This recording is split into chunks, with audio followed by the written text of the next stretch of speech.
The following video is a 2006 HAAS TL-2 CNC lathe. Chris is going to run a brief field demonstration for us today. All right, we're just going to go ahead and start with the axis.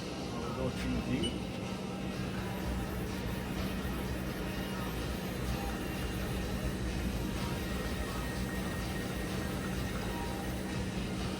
Our x-axis.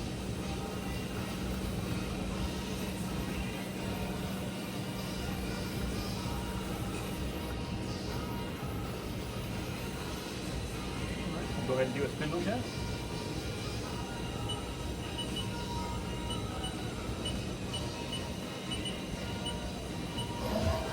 That's 500 RPM.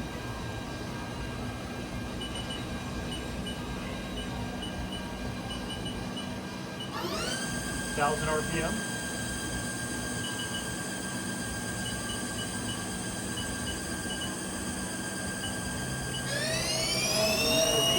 RPM. That is the maximum speed for this machine.